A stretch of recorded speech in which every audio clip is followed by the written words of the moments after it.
Oke, terus aku pengen tahu nih cerita awal, gimana sih kamu bisa mengidap gangguan mental, terus faktor apa aja sih yang membuat kamu, mengalami gangguan mental itu? Oke, jadi pertama kali itu ketahuan pas saya SD. Saya SD itu pernah, sempet, stres karena mau UN, itu pertama. Mmm. Dan, banyak faktor, kalau faktor tuh karena perceraian orang tua pas SD, lalu pernah jadi korban bullying juga. Jadi istilahnya dari SD, SMP, terus ke SMA udah terlalu banyak masalah yang menumpuk, yang nggak bisa aku atasi sendirian, terlalu membebani aku, akhirnya meledak di satu waktu. Ibaratnya balon yang ditiup terus-menerus, balon adalah aku, angin adalah masalah-masalahnya, aku nggak kuat menampung semua masalah di dalam diri aku, akhirnya meledak di satu waktu, seperti itu, Kak.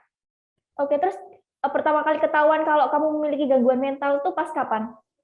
Pertama kali ke psikiater itu saat SMP, karena dibully dan udah di fase trauma, nggak mau masuk sekolah. Takut masuk sekolah, takut dibully, takut sama orang-orang, mikirnya orang-orang selalu benci sama aku, gitu. Terus akhirnya, di rumah sakit di psikiaternya itu, tapi psikiaternya tuh sama orang tua tuh nggak ngeh kalau aku dibully. Ngehnya aku cuma cemas gitu, punya kecemasan, padahal kecemasannya itu beneran terjadi, beneran ada gitu. Jadi istilahnya takut beneran, bukan cemas lagi gitu, Kak. Terus tapi itu dibawa ke psikiaternya nggak rutin, cuma kalau aku lagi ngerasa down banget gitu. Jadi cuma kalau butuh doang, seperti itu, Kak. Oke, terus, itu berarti terjadi di usia kamu SMP? Iya, SMP. SMP sekitar umur 15 tahun?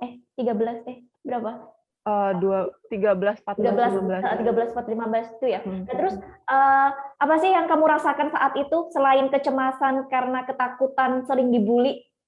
Overthinking, terlalu memikirkan banyak hal, semua hal dipikirin, seperti itu, Kak.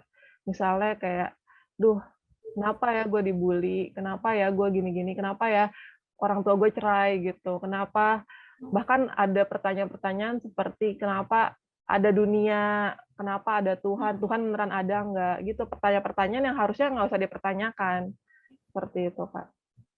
Terus, kamu ketahuan kalau kamu itu dibully itu karena kamu menyadarinya tuh bagaimana?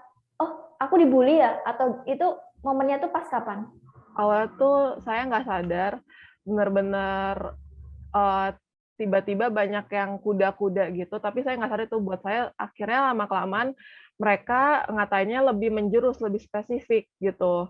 Kuda kayak setiap saya jalan ada yang meringkik di belakang dan akhirnya ketahuan setelah temen saya tuh ngasih tahu, "Ini loh Yov, di grup ada yang ngirim foto kayak gini." Terus setelah saya lihat, fotonya itu ternyata ada foto saya dulu fotonya posenya melet, kayak gitu. Terus Heeh. habis itu foto itu disandingin sama foto kuda, disebelahin sama foto kuda yang lidahnya juga lagi menjulur.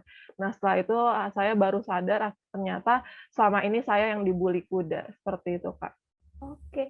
Terus yang, kamu yang depresi mau ujian nasional itu kenapa kok kamu tuh, bisa depresi waktu ujian? Apa kamu kayak cemas nggak bisa lulus atau gimana? Yuk. Itu kelas 6 kan, Kak. Dan dari kelas 6 itu saya termasuk murid yang berprestasi berprestasi banget, Kak. Jadi Mhm. selalu juara kelas, kalau nggak satu, nggak ranking satu, ya ranking 2 seperti itu, Kak. Dan sebenarnya hal itulah yang membebani saya, karena kalau misalnya saya nggak dapat nilai yang bagus, pasti malu kan, kayak takutnya orang-orang mikirnya, "Ih, masa ranking satu nilainya segitu doang?" Gitu. Nah, hal itu yang justru sangat membebani saya, seperti itu, Kak. Terima kasih sudah nonton. Jangan lupa like, subscribe, dan share ya.